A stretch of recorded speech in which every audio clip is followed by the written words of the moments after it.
మామ కుర్రోళ్ళంతా ఒకటే గోల డీమార్ట్కి వెళ్ళాలి అని. వీడు డీమార్ట్కి వెళ్ళడానికి కూడా సోకులకి ఏం తక్కువ లేదు. ఆ స్పెట్స్ చూడండి కంట ఆపరేషన్ అయిన వాళ్ళగా. ఇంక ఫైనల్ గా డీమార్ట్కి వచ్చేసాము. ఇంకా డీమార్ట్ లో రాగానే చేతిలో ఈ లిస్ట్ పెట్టారు. ఈ లిస్ట్ చూస్తే నాకు చిన్నప్పుడు స్లిప్పే గుర్తు వస్తుంది. ఇంక ఈ పొట్ట కనపడకుండా ఉండడానికి ఒక ట్రాలీ ఒకటి తెచ్చుకున్నాడు. ఇంక లిస్ట్ లో ఉన్నవి లిస్ట్ లో లేనివి వాళ్ళకి కావాల్సినవన్నీ కూడా ట్రాలీలో వేస్తానే ఉన్నారు.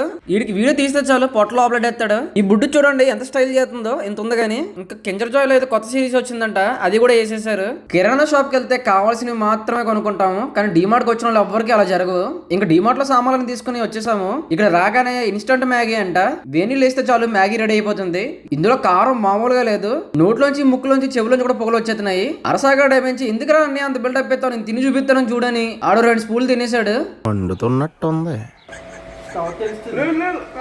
ఇంత కారం తిన్న తర్వాత ఫైనల్ గా కింజర్ జాయ్ మాకు దిక్కయ్యింది. వీళ్ళు చూడండి అందులో ఉన్న స్పీడ్ పక్కన పెట్టేసి ఆ బొమ్మల కోసం ఎలా కొట్టుకుంటున్నారో. ఇందులో ఒక్కొక్కడికి ఒక్కొక్క రంగు కారు వచ్చింది. ఇంక ఈ సాయిగడు పొట్ట తగ్గించడానికి జిమ్ కి వెళ్దామని ఒకటే గోల. సబ్స్క్రైబ్ చేసుకోమా, నెక్స్ట్ టైం జిమ్ లో కలుద్దామని సాయిగడు చెప్పమన్నాడు.